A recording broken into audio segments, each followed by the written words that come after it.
not following a strength training program with progressive overload. And so not lifting, not following progressive overload. Alex, get it? No, I think you should tackle this one because this is you. This is my sauce. So I think first and foremost, like obviously understand that at the end of the day, however you enjoy training is valid. And so if you're like, hey, actually, I only run. Like, I don't lift. I don't enjoy lifting. By no means am I saying, oh, please stop running. And hey, this is the only way to do it. But just understand, it's like for the people that we work with, like this is what I do for a living is run an online fitness company for people that love lifting and love training hard and stuff like that. So I just want to start with that preface because it's like, listen, like at the end of the day, if you go to Orange Theory or if you love spin class or Peloton, keep doing whatever it is you love. Because again, it's like the goal with exercise is A, please freaking enjoy it. But B, you have to be doing something that you love and enjoy or you're not going to keep doing it. And so it's like, if that's the thing that keeps you moving, by all means, keep it moving. But I think the biggest thing, and I was guilty of this for so many years, and it's part of why getting with Brian and actually following his training starting in 2017 was so life-changing for me, is it's like, I always thought that I was following good workouts. Like, it's not like I was on YouTube,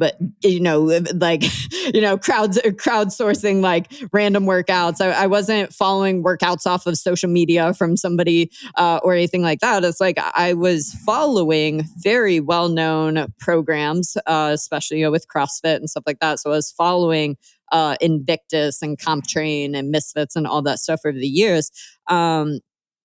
But I wasn't, again, it's like my goals and what I was trying to accomplish, were like this. They were not, it's like, I think my favorite like emoji on iPhone is like the handshake emoji, but it's like my goals and, the way I was training and the programming I was following were never quite in alignment, because it's like, I would be like, oh yeah, my goal's performance. Like I want to be the best CrossFit athlete I can be, but every single day, my reality was also being like, oh, why don't I have better abs? Oh, I'm really hungry, but, I already hit my macros today. So actually, like, I should just not, listen to my body and I'm going to just do this, right? So it's like, I wasn't in alignment there. And I think that's the hardest part, is it's like, we can have it all. We just can't have it all at once. And so kind of getting people comfortable with having phases with their nutrition and having phases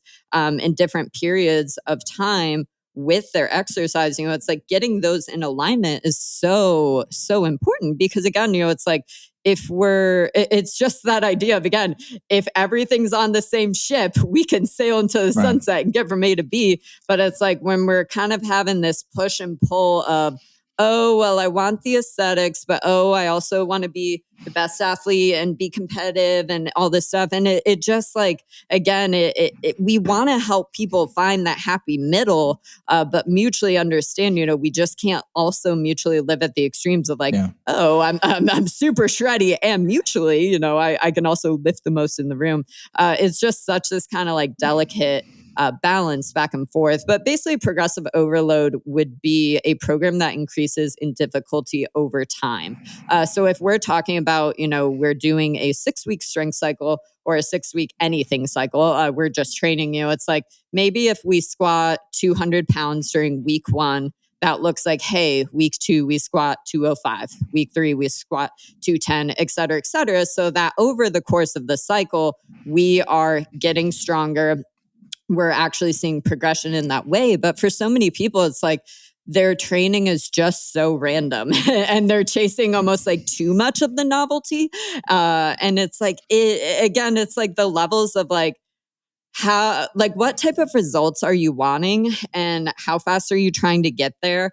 And what are you trying to get out of it, right? Because it's like, I know you used to talk with your clients, like when we used to hang out like 24/7, 365, and we were just like always, with each other. It's like, I know that you would text me all the time because you'd be like, dude, like people just like don't understand how dialed in your nutrition is and how much you move and how active you are and all these things. And again, it's like I used to joke that I think that if most people saw the level of attention and the level of time that those things took. So the amount of time I was investing in the way I'm eating, the amount of time I was investing in my training and being active, most people probably wouldn't want that, or most people wouldn't, they would have a really big coming to Jesus of like, oh, like, yes, I'm seeing progress, but I understand why I'm not seeing, maybe that much. It's just such a difference, right?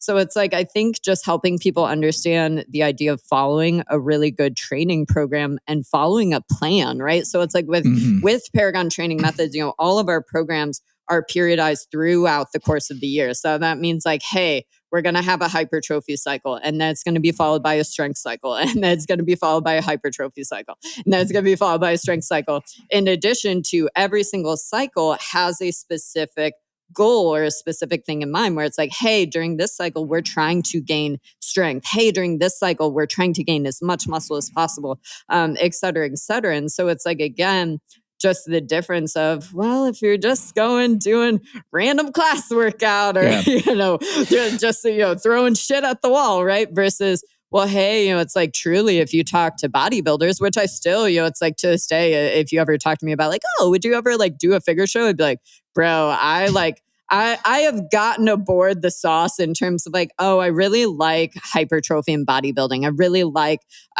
stuff, but still, it's like, even when we talk about like Brian, my business partner's training, it's like, all of his stuff is repeating movements. So like A, B, C, D, E on Monday, repeat every single Monday, versus, with Paragon programs, it's typically like, well, okay, if we back squat and we deadlift on a Monday, you're going to see that every Monday, but the rest of it, has a little variety, a little difference.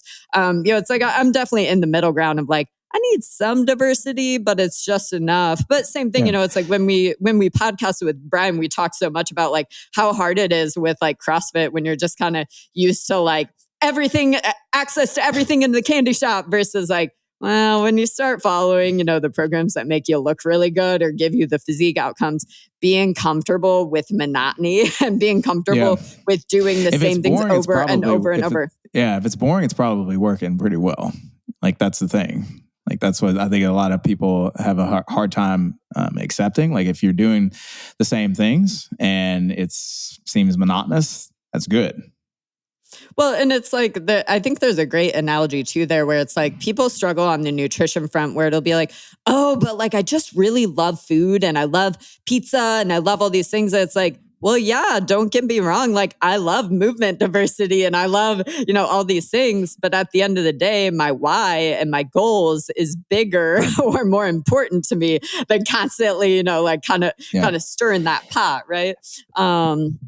So, just understand that, ultimately when we're talking about trying to help you, when we're chasing physique outcomes and we're saying, hey, I'm trying to lose body fat, I'm trying to improve the way that I look, just understand that, again, hypertrophy, that basically means muscle building training, that what that would look like is, hey, I'm lifting in higher rep ranges, I'm hitting all the volume, all the sets, rather than, obviously strength training, we talk about lower reps, we're lifting like 3 sets of 3 deadlifts. So, it's like hypertrophy be like 3 sets of 12 to 15, 3 sets of 15 to 20.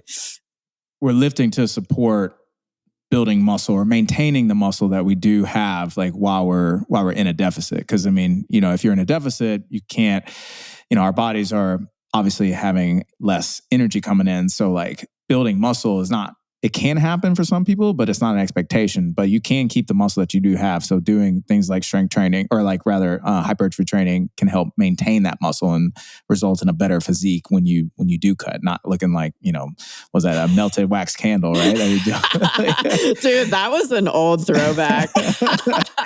I think actually I'll throw it out there, because I think initially the person that made the post, I wish I could remember who that was, but they were like, yo, like, can we get such people a great to follow? Because it's like, that is literally. But the other one was like, I think it was a fleshy dildo. So it was either, like I said, like a little more explicit. But that's how to get you shadow banned on Instagram for sure. Right. But yeah, it's like when we're training, just understand again, it's like, ultimately, when we lose body fat, we're always likely going to lose some muscle with that exchange. It's really hard to just like straight up lose body fat and have nothing else. And again, it's like things can happen. That's not always the case, but more likely than not, understand you're always going to lose some muscle when we are dieting. And so the idea of following hypertrophy and the idea of bodybuilding during that time is that it's going to support you maintaining as much of that muscle and hopefully not losing it, as humanly possible.